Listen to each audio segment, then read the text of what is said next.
Yes, here we go. It's a Monday club. Brothers Boyce are back in business together on the Monday. The well, Russell is approaching soon. It looks like, Jonathan, you're taking my wee retro football top idea and you're starting doing that yourself, are you? Not an original It's a thought in wee your body. Brazil 2002 number. This, I don't think you've got this one. Definitely No, I don't have one that of my one. favourites, to be fair. Is it? I was just wondering where you got the idea from to wear retro kits and that one. Anyway, I mean, we'll move on. It comes from anyone, Russell. You want the innovator of that, don't you?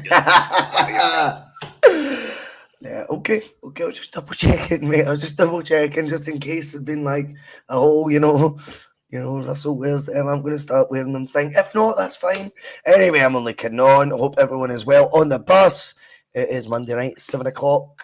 Let's do what we do. Let's get all that good stuff out the road very quickly as well. I don't know if Jonathan froze or I froze there. Someone froze.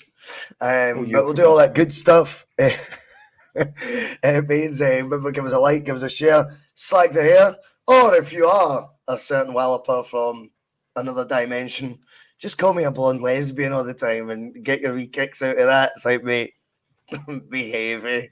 Nobody cares. Right, okay. Also, if you want to hit the, what else have I said? Subscribe, become a member. There's hundreds of members in here tonight. Wait to search for a line there. A line of members, right? We've got Jim Dolan, Patrick McLaughlin, Gary Brown, Warren's Team Talk, Shane Fox, San, Fran, Celtic, and of course Phil McGinley. Love all that stuff. It's $1.99 a month. It's totally optional. Helps us cover our subscription costs. Means I can get the odd treat for the boys as well. Usually it's something really inspired, like a Just Eat voucher. I'm still due someone a kebab from the other night. They never got in touch. Need to get in touch, mate. Timmy Bing was just like, didn't he want it, mate? I was like, interesting.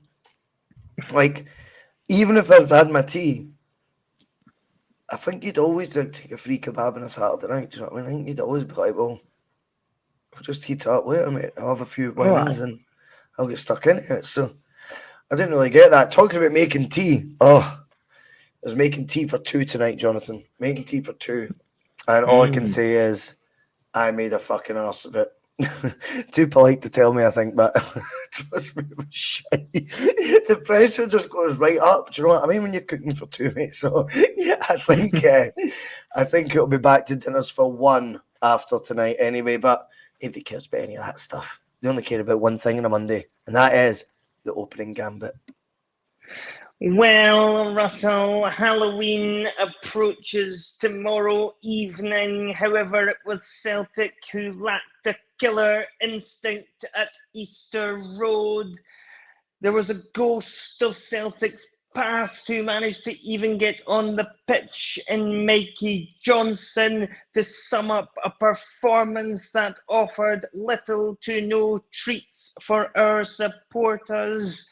When you contrast that with Ibrox at half-time, the Rangers fans were like vampires baying for blood over the fact they'd missed their 1,088th penalty in the last 2 years alone. Not to worry, though, the VAR clowns in the truck would ensure they were to get to 1,089 before the game was over. But all that being said, Russell, every werewolf has its night under the full moon, and that was indeed Rangers' evening at the weekend. However, it is only that one evening does not make a season, and the light they are now seeing and believing is the light at the end of the tunnel is actually the incinerator that our Undertaker, Brendan Rodgers, is wheeling them towards as he prepares to put an end to their title ambitions. Rodgers' retribution is coming on Wednesday, and St Mirren are going to be the unfortunate victims of a massacre at Celtic Park. Oh, you know it, mate. I love it. And yes, the title of the show tonight is, Celtic don't need favours to remain Scotland's top dogs. whether it was a penalty or not, I don't really care. They always get them. They always get. If there's a sniff for a penalty, they get it. Do you know what I mean? 2 at the weekend for them, and of course they did what Celtic normally do, and they also then got a winner in the last minute. Well, not that we normally do it. If we need to do it, we do that, and they must have felt pretty big time there doing something that Celtic do. You know, it's just it's an inferiority complex that they've got. But yeah, that revolution over there doesn't seem to have quite caught fire yet. Looking at obviously the midweek game as well, I think they played brilliantly in that one. Also, but we don't need favours.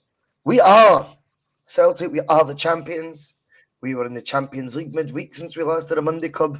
We got a credible 2-2 draw. I know a lot of fans were maybe a wee bit disappointed we didn't get more than that. That's the sign of where we're at right now. We also then, at the weekend, kept our unbeaten week going. Can we go down that narrative, Jonathan? 2 trips, Atletico Madrid in between, not a defeat in sight. It's not the worst week in the world. We're still 5 points clear with the 6, we think, trickiest away fixtures in that league already completed now. Brendan's not been beaten in the league yet. I know we had the League Cup sort of blip, but in the league he's still not been beaten since he's came back. Yeah, it's not all bad, is it? I mean, I think the display from midweek to this weekend was such a fall off, such a contrast, that led to a wee bit more disappointment at the time and a lot more questions being asked. And you can go into all that all you want. I think deep down when you look at the, you know, if it was a report card and you went, right, okay, first 10 games done, or say we were to win on Wednesday and that'd be your first round of fixtures, if you like, completed. It'd be 11. I think there is still a team we've to play. Because we played something already, haven't we? Have we played St. I don't think we have. So it will be the 11. We've not played St. Mirren yet. Rangers have played St. Mirren. We've not played St. Mirren. We've not played St. Mirren. So that'll be your round of 11. You would do a report card. So let's say we win on Wednesday. I'm confident we'll win. I think then you would look at it and go, to navigate the first round of fixtures, that wasn't bad going, Brendan, considering the 6 away ties we spoke about. Just want to get your thoughts on that. Teeling 6, Canadian, $13.99. You legend. Thank you so much. Very, very kind. And I've got no idea what that equates to here. But the generosity, that's what it's all about, mate. Thank you. Jonathan, your thoughts?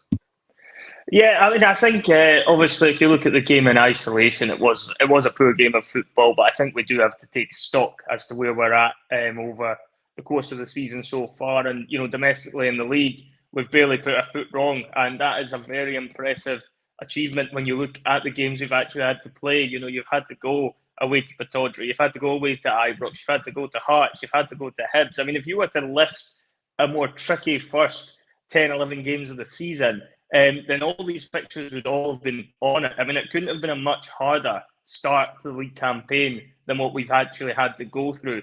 And we've came through that without a defeat in sight. And the hilarious thing is one of the draws is actually at home to a struggling St Johnstone. So we've actually managed to pick up even more of the points we would have been than we might have expected to, you know, on the road at some of these trickier venues. So drawing with Hibs away from home is far from a disaster or anything like that. We've still got a 5-point cushion. We're in a very good place. Rodgers has already laid the foundations after that first 10 games. Now put Celtic in a really good place going into the Christmas sort of run-in. Most of those games are now going to be at home, as we know, and it should flip. And we'll see Rangers going to a lot more of these trickier venues that we've had to navigate. And then by the time the next derby rolls around, we'll have a much better feel for where this title race is going, if indeed there is going to be a title race. Spoiler alert, I think Rangers are going to drop some more points along the way based on what I've seen from them so far this season. I don't think a new manager is quite going to fix that overnight for them. But, you know, if you're looking at it from Celtic's point of view, yeah, I think you've got to look at the full thing and not just look at the Hibs game. I think it's very easy to get caught up in the moment at Easter Road because of the performance level, particularly first half against Atletico Madrid, was so good. I think we were expecting and hoping more of the same, and to go to Easter Road and play a similar sort of way of football and produce a big result like we have been doing for most part in the league this season.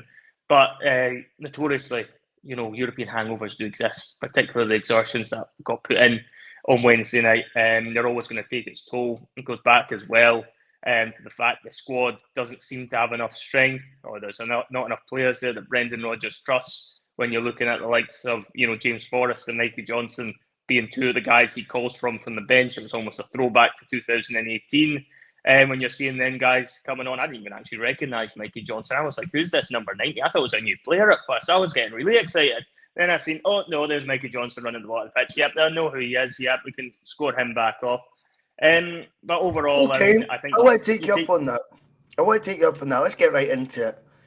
Mikey Johnson, is he getting a fair crack, or is he being judged on form and a lot of it injuries from years ago? By all accounts, he did okay in his loan spell last season. I know that apparently, the numbers didn't match Ryan Gould's and things like this.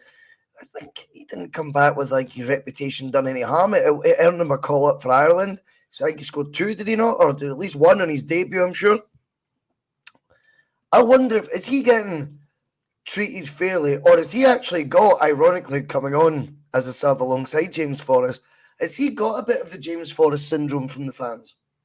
Where he's been nitpicked a lot. I thought at the weekend, he could be frustrating at times, etc.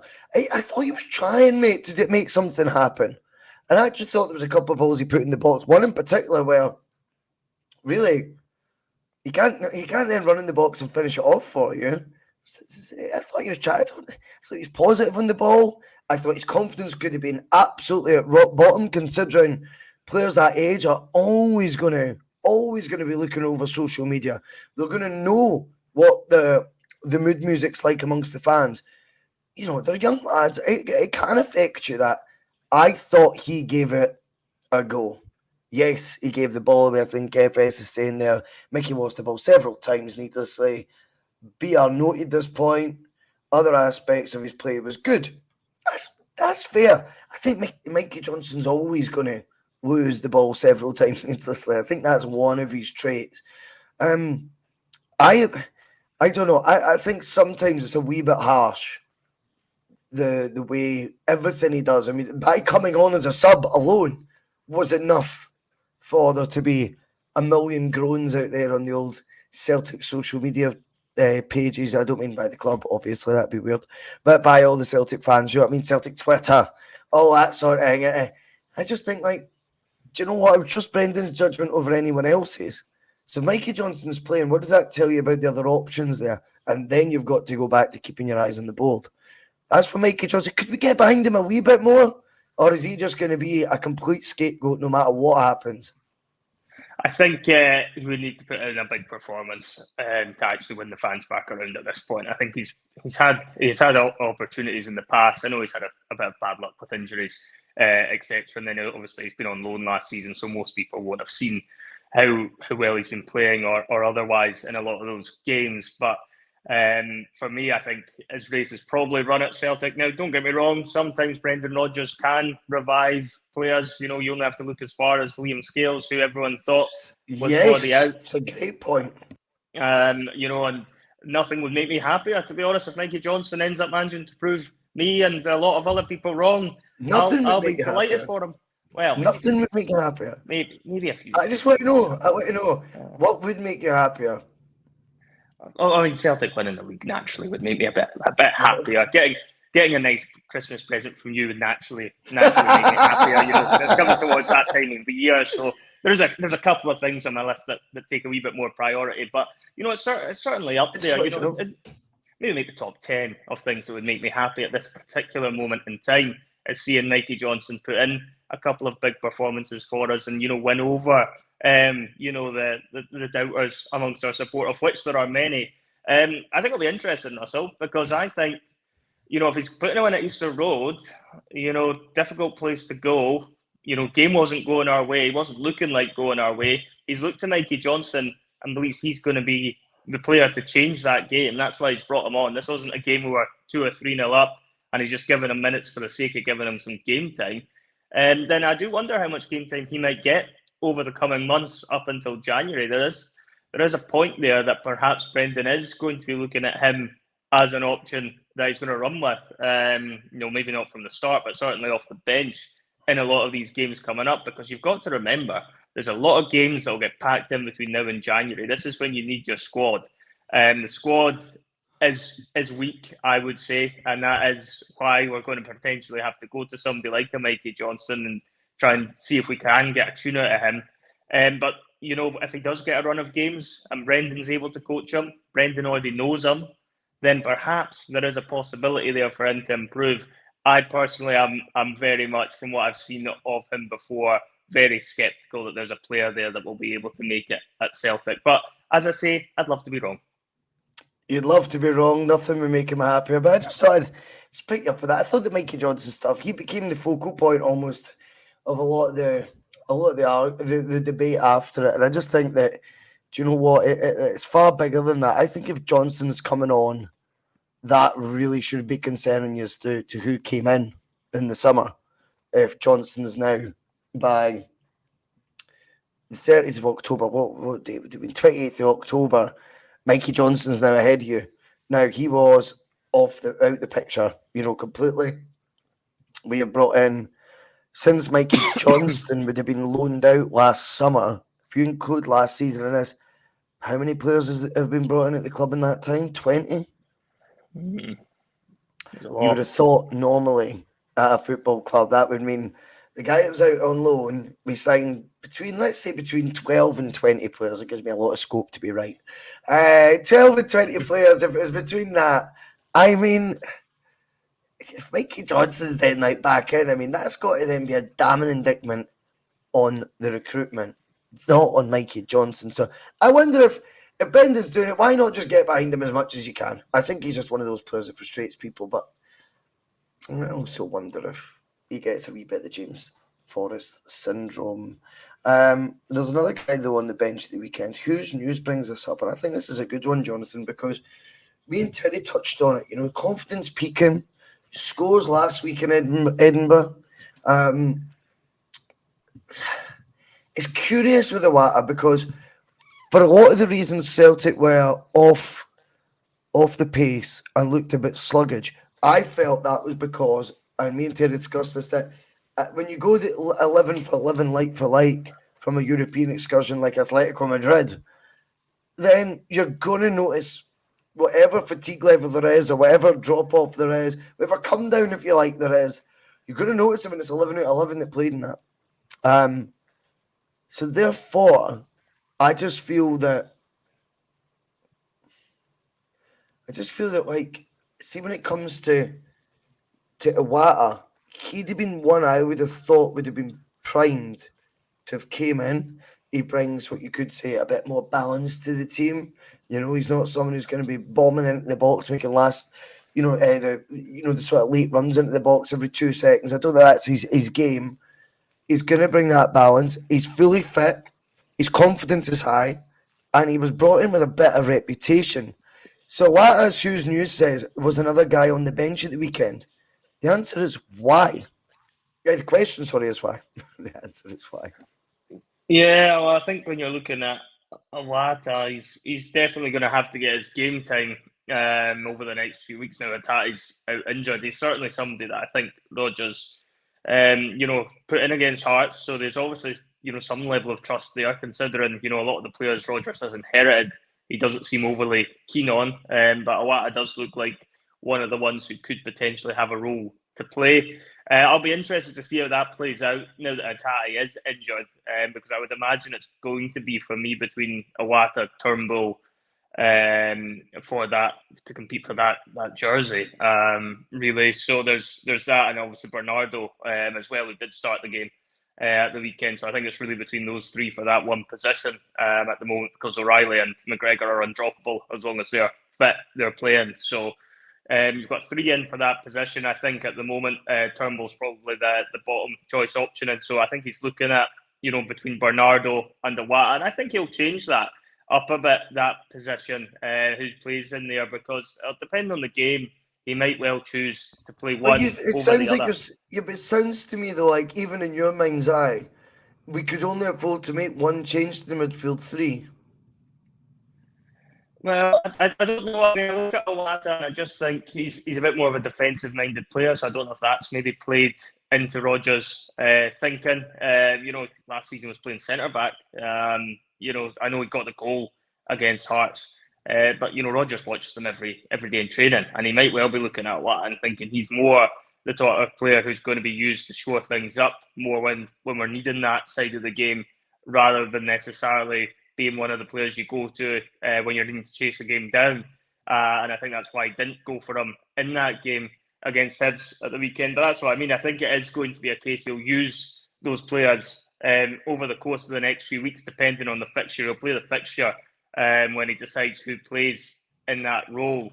And he's got a few good options to play in that role. It's probably one of the areas where we are a little bit stronger. Interesting though, as well, I don't know if Holmes injured, Russell, but obviously he's not been involved in a lot of the squads. Well, he couldn't have been. He couldn't have been because I'm sure. I know in Europe he couldn't be because he was suspended, wasn't he? Yeah, but it didn't mean he couldn't be injured. But I think what Brendan said. Well, he couldn't play is what I meant in Europe. I didn't catch that. It froze at my end. What did you say? I said I was talking more about in Europe. He could play because he was suspended anyway. So that was what I was mainly getting at. But is he injured? I've not seen anything about him being injured. He is injured. Okay. Well, no, I'm sure Brendan. What? Is he injured? No, I think. Yeah, well, I'm just asking again. I'm sure Brendan said it was only a bad that was out long term. Did you not? Yeah, I thought so. I didn't think there was an injury with Home, which again, you've got to look at that and wonder why he's not included in the squad. Russell, summer signing, first couple of games, they looked like there was a player there compared to some of the other ones that have been brought in over the summer and some of the other ones that seem to be getting on the bench over the past few weeks. And do you think he's already written him off? Don't know. It's hard. I think Brendan has to get back to making tough decisions. I think that was something I would say is fair. I think he needs to get back to making decisions that are a bit ruthless. The nice Brendan that we've seen in the press didn't work for me as a Brendan Rodgers type of persona. I thought it was a wee bit forced. I'd like to think behind the scenes he's still the ruthless ways of old, and it looks to me like he's basically told Celtic, yeah, I'll work with you in the transfer window. I'll work with you, and I'll humiliate you by not playing the guys that you bring in. But I'll work with them. I'll still make them better. They get to train with me every day. I get to coach them every day. That's me doing my bit of the bargain. No point are you telling me who to play in the team. Do you know what I mean? I mean, I think he would always have final say on the team selection, and I think there is a part of it that is him trying to make his case for January, in the sense that he's wanting to obviously improve the squad. It needs to be a Brendan Rodgers window in January. I think regardless of what happens in Europe, I think what we've found out about this squad is that if there's a run of fixtures even close together in the league, I think there's a lot of question marks over whether the squad has enough depth. If we pick up, a few injuries and there are a few suspensions, and you're having to play midweeks and at the weekend as well, particularly if we do manage to find a way through and stay in Europe after Christmas, then that squad needs a lot of improvements going on. And I think regardless of what happens, as I say, on the European side of it, Brendan is already getting his ducks in a row for the January window by showing off to the board that he's not willing to play a lot of these players that have been brought in the summer, because he never wanted them really to begin with, but he was happy, as you say, to take them on and see what they could do.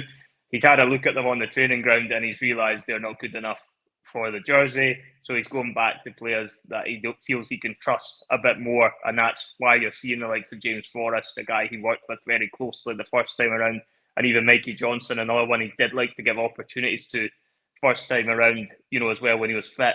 So it's not overly surprising if Brendan's going back to that route, but I don't know if he'll commit to that going forward, or if it's just going to be a case, this is what we're doing until January, until I'm actually able to make more of an impact, because the summer window, I didn't really do what I should have done and get the players in that we should have got in, but you can bet your bottom dollar come the January window, I'm going to have so much evidence here to actually show that the squad needs improved, that you're going to have to back me in January and you're going to have to go for the players that I want, because the ones you identified were diddies in the summer. And I think that's the point he's trying to make, I think. I think so. I asked Terry a question at the weekend, just before we go into that. Timmy Bing, well done on the promotion at work.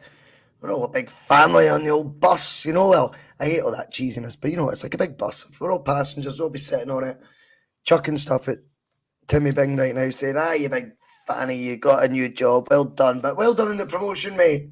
Well done, mate. I like to see that. I like to see people do well in life. Yeah, Don't get jealous of people doing well in life, Jonathan. You always encourage them to keep doing well. Well done, you, Timmy Bing. But yes, I think when I seen the subs, I do think there's got to be a wee bit of him, that is doing it as a message. Terry didn't want to think so. I don't know. I think there is some things Brendan's got to play messages somehow. He ain't going to do it through the media to the same level anyway that he did last time. But he's getting the fans to kind of pick up on these things now. I mean, look at he's leaving you a paper trail this time and going, "Yous do the vocal bit for me. That'll be fine." And he's just probably looking at it right now with flags and all this stuff and going, "Fucking hell, you boys really fucked up this summer now, because they're paying for your blood as it is. Don't give them another excuse to." Do you know what I mean? So I just think there's a perfect storm there for the boat to be forced into a bit of a corner, hopefully in January. But like I say, with the January window, 6 Champions League games will be played by then, no matter whether we're in the Europa League or whether we're out of Europe altogether. 6 Champions League games are played with one, in my opinion, like first choice striker. You know, I think Steve O'Matt was in the chat there saying about the first choice striker. You're away for, you know, your Kyogo away from a shit show. I find that one hard to disagree with. I really do. I think you look at things like that. If we don't even have options for Kyogo, it's probably because they would have been shite anyway. Or not shite, that's a wee bit harsh, but you know what I mean? Not up to our standard. I just wonder, when you bring in, it was more players than we thought was needed. Right? Let's have it right. It's all changed around now since the new season's begun. But I don't think anyone before the summer came about, or when Brendan was first appointed, was saying we need 7, 8 players to come in. Do you know what I mean? I don't remember thinking that. Yeah, here we are. We've brought them in, and now we're talking about not having options and getting an old subs bench band, if you like, back together. That's not backing down. That's doubling down on a shite window. If you're going back to who was already there that weren't deemed good enough, you brought in double the amount of players that you needed to, and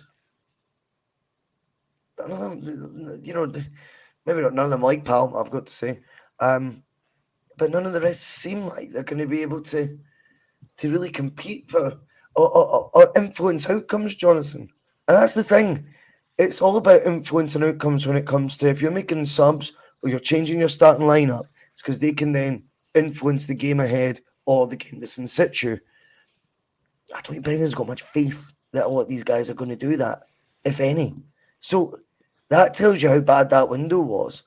Brendan now, whether he's got no choice, whether he's just playing a mind game, I think there's a bit of both. I think maybe it's an added bonus that he can play that mind game on them.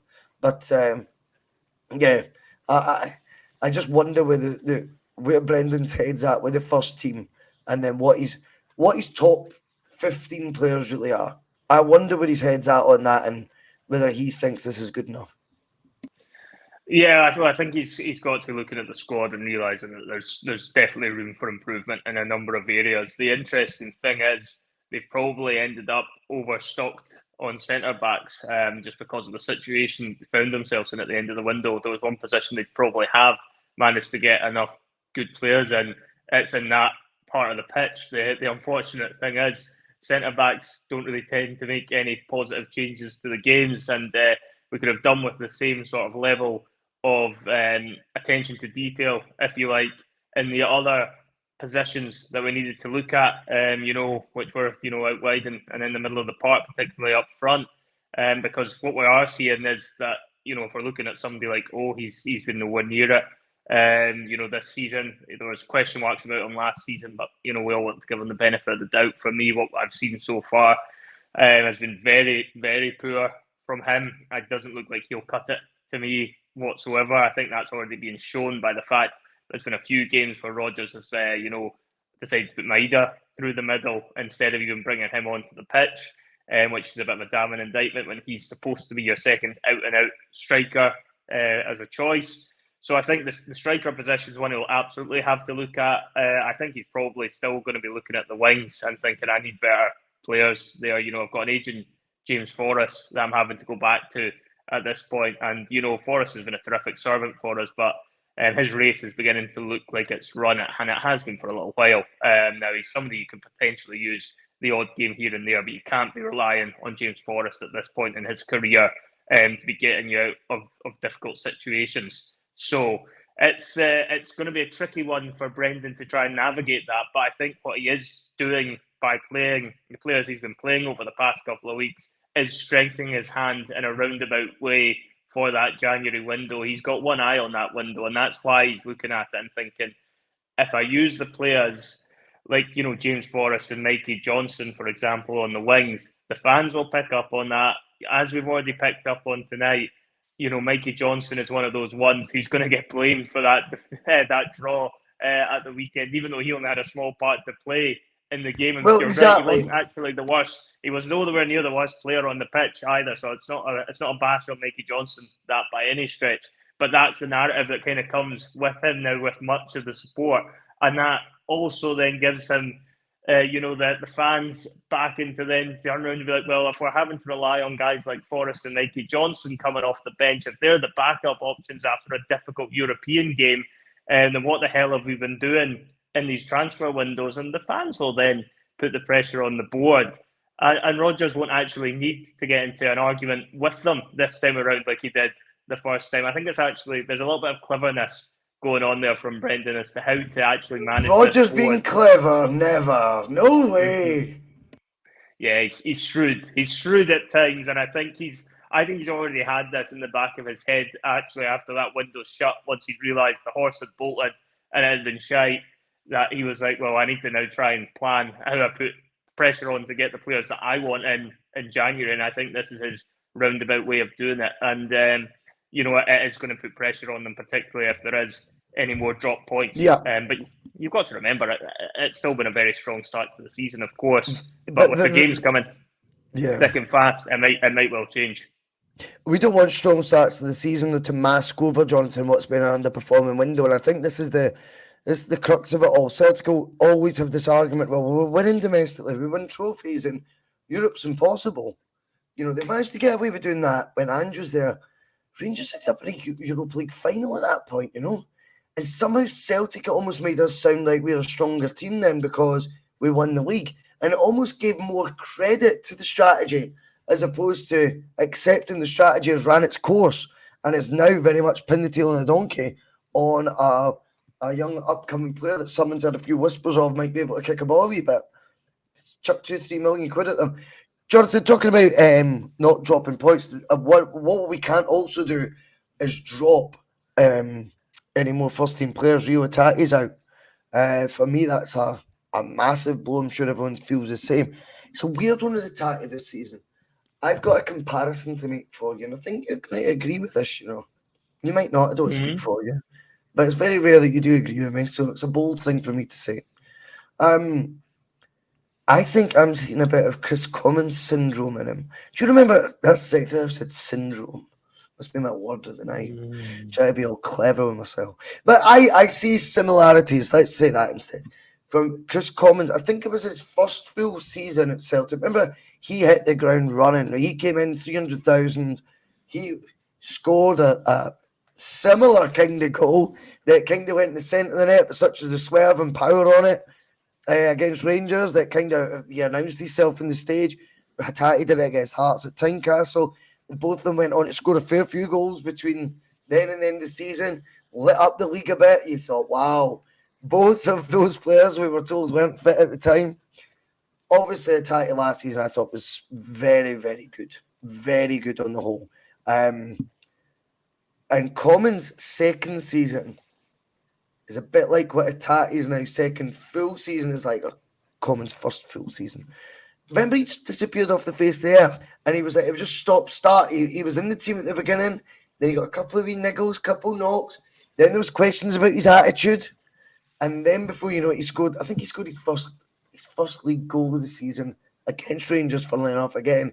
But it was like in April, and I'm looking at the attack thing today. I was trying to work out a comparison when I've seen this before, and it was the Chris Commons that mad. It's like a phantom season that Chris Commons had in his 5 years at Celtic, because I think many people probably forget it. I think he finished the season that year with 3 goals or something like that. And then after it was back up to the double figures, 30, 40 goals one year. But there was that mad, strange season where you thought, fucking hell, he started amazing. And now it's all stop-start mixed with injuries and mixed with lack of form, and of course, if we suspect it, heads being turned, other things going on off the park. That's just that's my comparison to it, Jonathan. I know they don't play the same position, and I know many people think Hatate is a better player. I'm not convinced. Like Commons is far more effective domestically and in Europe for Celtic than Hatate has been so far. People have short memories that way. Commons is a prick in the media. Don't let that affect your mindset of what he was like as a player. But it was a weird one. I wonder if Hatate's going in to there's Phil. It was only 1 goal that whole season. In 2012, it feels a bit like that Hatate's just not going to get going this year, and maybe the year 23-24 campaign will just be consigned to the bin, and we'll forget it ever happened for Rio Hatate, and he'll be back firing maybe a wee bit more next year. I don't know. I've got a weird feeling about this season for Rio. Yeah, it's actually strange. I totally forgot about that season for Commons. It's one of those ones that's kind of slipped almost under the radar when you think about him. You don't really. I'd totally forgotten he'd had a season where he only got the 1 goal. You always just associated him as being one of the bigger players at that time for Celtic, and comfortably getting double digits most seasons. I'll tell you one thing though. I would imagine Rio Hatate would be a better writer for the Sun when he retires, if he decides to go into that line of work. And Chris Commons has been. That would be an interesting end to his career. But I think when you're looking at Rio Hatate, it has been stop-start for him, absolutely, this window, this season so far.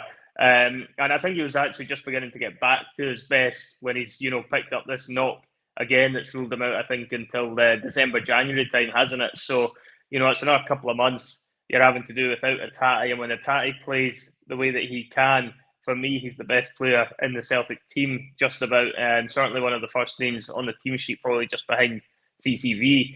And it'll be a massive loss not having him for the next couple of months. And it's presenting an opportunity now for one of the other players to step up and try and seize that jersey. But you'd far rather have Rio Hatate in for these sort of fixtures, particularly the European games where we need to have our strongest players available, and we just don't seem to really be getting a good run with that sort of luck, if you like, in Europe, particularly with the players that we do have available and the injuries that we've picked up so far this season. But as I say, presents a great opportunity there, Russell, for somebody else to seize the jersey. And obviously Bernardo was interesting because he really got his first full 90 minutes pretty much against Wednesday when he came on against Atletico Madrid. And obviously then starts again against Hibs, which was an interesting one for me, because I looked at him and he hadn't really had a lot of game time up until that point. And I thought that was a bit interesting that Brendan chose to go for Bernardo against particularly Atletico Madrid at that early stage. And I just wonder if this is now maybe an ideal opportunity for him, because he's one of the loan-to-buy options that we haven't really seen much of up until this point. We're probably going to find out in a roundabout way now over the next couple of months what this fella's got and whether he's going to be somebody that's worth forking out, whatever it is, the £6 million, I think it is roughly, to actually get him permanently. So whilst it'll obviously be a blow losing Hatate, it might turn out to be a good thing in the long run if it means we're able to see more of Bernardo and then make a decision on whether or not he wants to be part of the plan and whether Brendan wants him part of the plan going forward into next season, because he'll get a good run of fixtures now. Looking ahead, no Hatate, what is going to be the stimulant for the Celtic side come Wednesday? That's the important question now, because at the end of the day, as much as I will give a wee bit of respect to the fact the Atletico game exhausts players, I think there is a come down of sorts, unlike me on a Sunday morning. I don't think it is the same Celtic without someone trying to grab it by the scruff, trying things out the box. And Rio's a player who may not have the best pass completion rate, but that's because he doesn't play safe. And he's trying to make things happen. Celtic looked a wee bit bereft of ideas, to say the least, at the weekend. That'll be the same team on Wednesday, if that is what Brendan views as his first choice team, particularly because we've dropped points at the weekend. He then has to go full strength. In his mind, what is full strength? We're really needing players to take responsibility. Is it the setup that's stopping that right now? Or are players playing within themselves? And who is it you're thinking is going to step up come Wednesday? Because we can't have another 0-0 draw. We can't afford to drop points again. We want to keep that cushion. You want to keep that cushion there, because we think their fixtures now, we're going to see them chop up a few times, particularly maybe even before the next derby game at Celtic. Then we've got destiny in our own hands. If we keep that 5-point cushion at the minimum and we go into that New Year derby, win that, boom. Do you know what I mean? But I just wonder where that's coming from. I think I'd be looking to the likes of a Palmer, but hopefully it's going to be a braver display, I think, on the ball. I would like to see from Celtic come Wednesday night. Yeah, I mean, they'll definitely have taken a lot away from the game at the weekend there, because there was so much of it that was nowhere near good enough. If we're just looking at the Hibs game in isolation, that the players need to work on and improve. And I think they will work on it and improve it. I think, for me, Matt O'Reilly will be huge for us in the absence of Hatate. O'Reilly has been excellent so far this season. For me, the best player at the club from what we've seen so far this season, and he'll need again to have a very strong game, not just on Wednesday, but in the coming weeks ahead, if we're to continue to maintain this 5-point gap. Benefit, obviously, Wednesday is the game is at Celtic Park, so there is going to be a bit more space for us to try and exploit. But what I would expect will happen is St Mirren will try and force us wide, because they'll be quite happy for us to put balls into the box for weak Kyogo, because we don't score a lot of headed goals, and they'll quite happily gobble up those balls that come into them. So you are going to need a bit of creative imagination from whoever he chooses to go with on the wings, which is most likely going to be Palma and Maeda, you would think, from the start. If he's going to go with what Rodgers believes is his full-strength team, it's usually those two that will play. So again, you are looking for moments like that. I do think Lewis Palma has looked a bit of a player from what I've seen of him so far. I think he's very nimble with the ball at his feet. I think he's able to go past a player with a bit of trickery. Maybe doesn't have the same levels of speed as some wingers I've seen have before at Celtic, but I think he makes up for that with his footballing brain. So I think he's going to be big. I think O'Reilly will be big for us on Wednesday night. And it's really just going to be a case that we're going to need to find a way to break these teams down, because St Mirren will come to Celtic Park with one objective in mind, and that is to execute a similar game plan to what Hibs done to us at the weekend. I don't see St Mirren trying to turn this into a football match. I would imagine Robinson will come to Celtic Park with the intention of setting them up to make it very difficult to play against, being very well organised. And in moments like that, what we have found this season is there have been instances where Celtic have looked as if they struggle to break teams down when they do that against us. And that's happened on 3 or 4 occasions this season. We've already had 2 0-0 draws, have been our actual drop points, have both been 0-0s. So there is that element to consider there, as well. But if you're asking me who I think is going to make the big difference on Wednesday, for me, it's going to be Matt O'Reilly. But you can't constantly be relying on Matt O'Reilly every week, because it's not going to work that way necessarily. And you've got to look at it, Russell, and think, is there enough quality players there to open up defences to get us through the next couple of months until we get to January and, are able to hopefully get in a few more players. I think that is the conundrum that Brendan faces, is trying to work out just who the creative players are in this team that are going to be able to create the chances for us to score.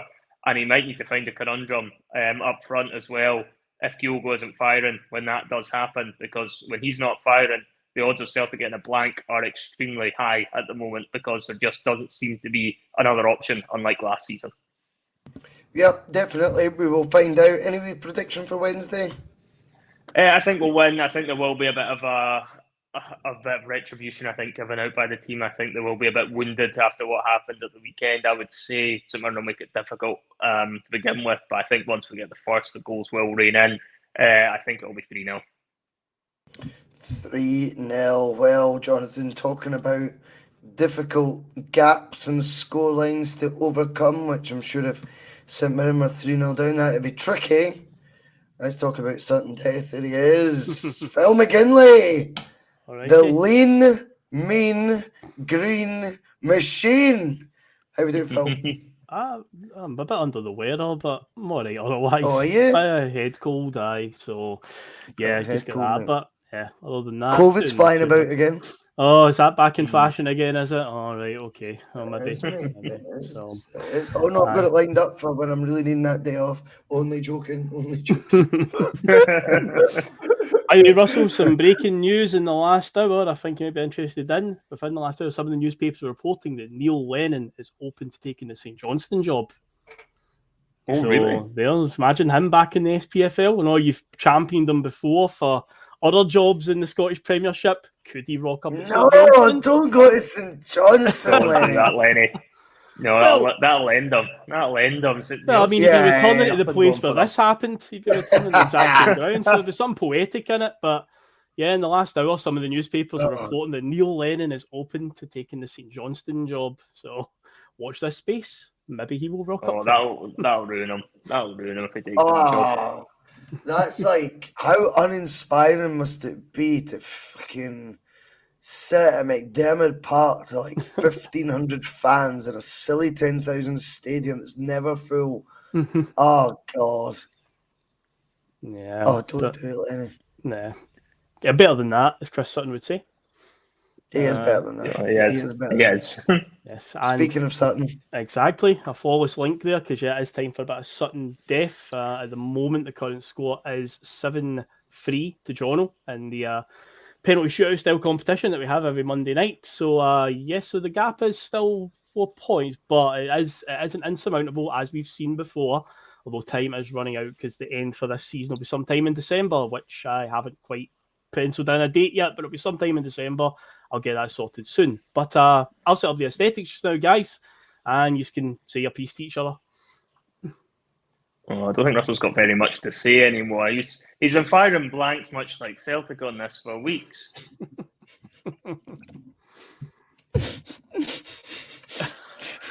Cold. Oh dear. No comment.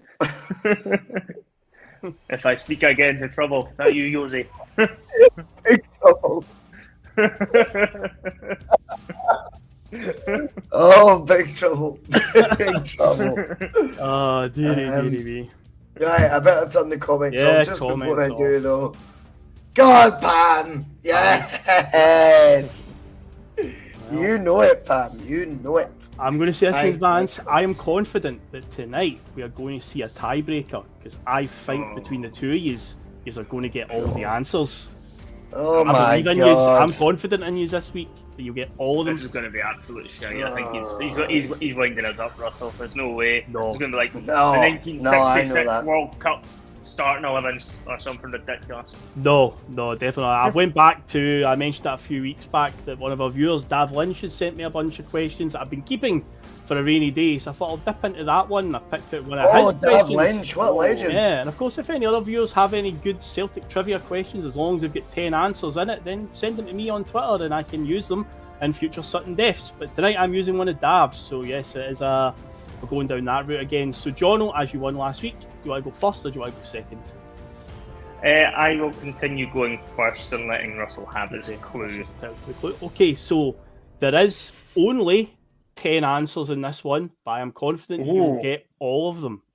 So tonight, the question is simply, can you name any player to have played for Celtic's first team who has a surname beginning with the letter V? V for victory. So there's only 10 in Celtic's history. And yeah. Quite surprised that there was only 10. I thought it'd be more than that, but I checked the Celtic wiki to verify this, and there is only 10. Okay. Stanislav Varga. Yeah, Stanislav Varga is correct. I'm not joking, I know one. I've got Van Dijk. Yes, okay. Oh. I'm glad you said that, because I literally only had two, and the other one I thought you didn't say. Thankfully, Venegar of Hesselink. Yeah, I'm very good at Hesselink, yeah. And I'll just verify again, it's all of Celtic's history, it's not like the 2000s onwards, there is only 10, and you have heard of every single one of them. I mean, I like playing Russell's hand, he's a wee bit older, remember? Oh my god. Oh my god, I give up with Mondays, man.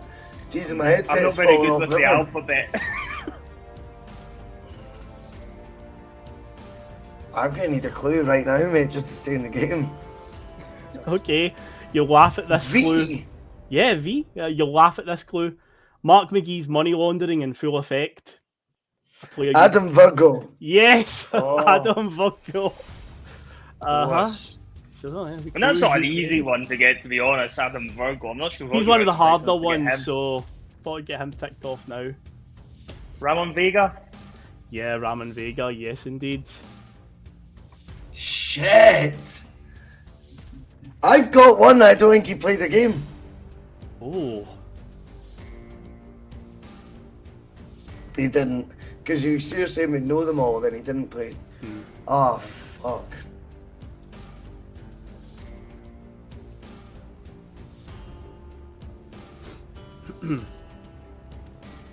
I honestly...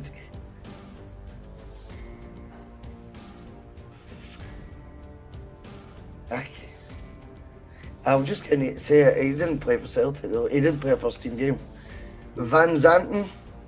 I didn't play a first team game. I did actually check him just to be 100% sure. He's not even listed on the Celtic wiki and the AZ. I think he played. He did the Ferman he played for in the league. I generally don't have a clue from. St Mirren. Okay, that's so Jono, as long as you can get through here to the end. No, he's won. Well, no, I'm not. No, you've both got 2 shots each still to go. So you need to navigate this here, so 2 shots each. And if you get them all wrong, then by all means you've won, Jonathan. But yeah, sorry, yeah. Yeah, I'm struggling, to be honest. I'm struggling to even think of a name. This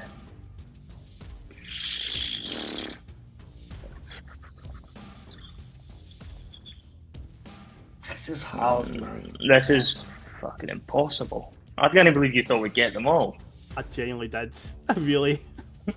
You're at it. I'm not. See, when I tell you all the answers, you are going to have nightmares. What? What are you talking about, Phil? This is impossible. I'm really up against that. I can't think of anyone.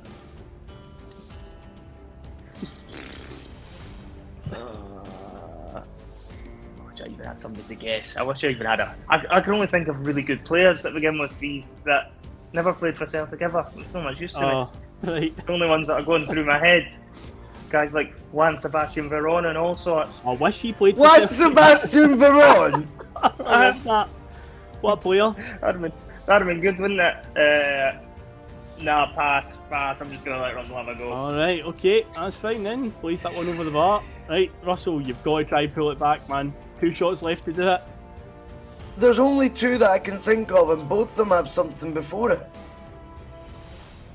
I'm going to say Doris de Vries. No, it'd be D Vries, so it'd be D. But again, a valiant effort. Right, last chance here. Jono, obviously, if you missed, but then he's won. Misses. I've missed 2. Here. No, this is the 5th and final one. Because, Russell, you might get a mad moment of inspiration in the next couple of minutes. That's not happening. I mean, I'm trying to think of anything I could possibly even throw at this.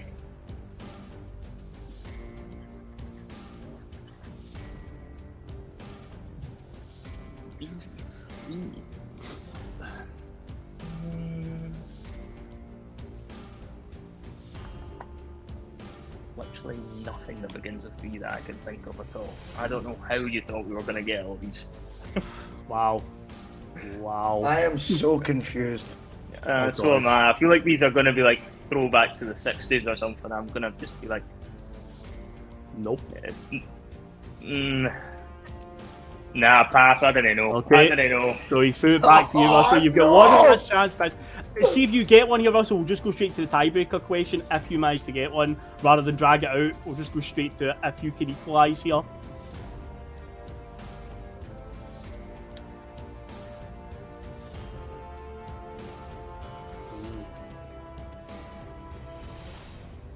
There's nothing coming, mate. I'm so sorry. I've just thought of one. Russell, do you want to take one last guess, or do you want to just pass it and then just that's it? It's over. I don't want this going to a tiebreaker. I've got one. Oh, yeah, good point. I don't have one. I'm out. Okay. Useful Harron, Russell. Right. Useful Harron. Useful Harron. Yes. So, Yeah, Jonathan, you get the point. So the ones that he didn't get. Oh, I struggle with that big time. Wow. So did I. That So was yeah, hard. Useful Harron is one of them. Pierre Van Hooijdonk. Pierre Van Hooijdonk. Hooijdonk is one. I even had Van right. How am I thinking of David Van Zanten but not Van Hooijdonk? Mark Viduka. Oh Mark shit! And a father-son combination, Rudy Vater and Rocco Vater. There you go. That's the other V's. That's your 10 overall. Varga, Vennegoor Hesselink, Vega, Valharen, Van Hooijdonk, the two Vaters. I Viduka, feel like I'm like 12 years old right now. Van Dijk and Virgo. That is a 10. Yeah, I was convinced that we were seeing a tiebreaker tonight, but it's only, I suppose, when the pressure's on, That was even that's close. what happens. That's what happens. It's But one yeah, of the worst versions of Sudden Death I think we've played. Just some terrible guesses. I'm reconsidering becoming a St Johnston fan. if you Lennon rocks up there, yeah. I think Gary that might Vickler, be better yeah. suited. I think I might be better suited being a St Johnston fan. But there you go. That was So hard. 8-3 now. But thanks to Dav Lynch again for the question. That one actually he struggled with more than I thought. I genuinely thought they were going to cruise that one. But there you go. It just shows you. I feel like that was more in Russell's sort of era as well. How did you not get Viduka and Van Hooijdonk, Russell? For goodness sakes, man. I don't know.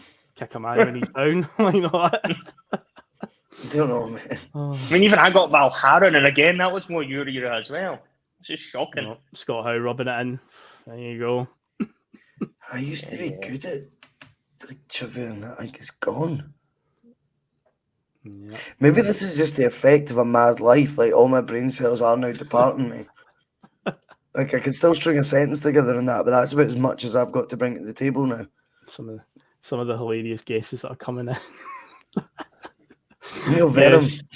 Yes. Oh, dearie me. But yeah, there you go. Right, That's okay. another something they've done. It's now 8-3 to Jonathan, 5-point lead at the moment. 5 point Yeah, lead. 5 Sounds point familiar, lead. that. Yeah, let's keep it extended on Wednesday. We'll be back doing the PMP, myself and Terry. Everyone have a good night. V stands for victory. And as always, keep your eyes on this vote.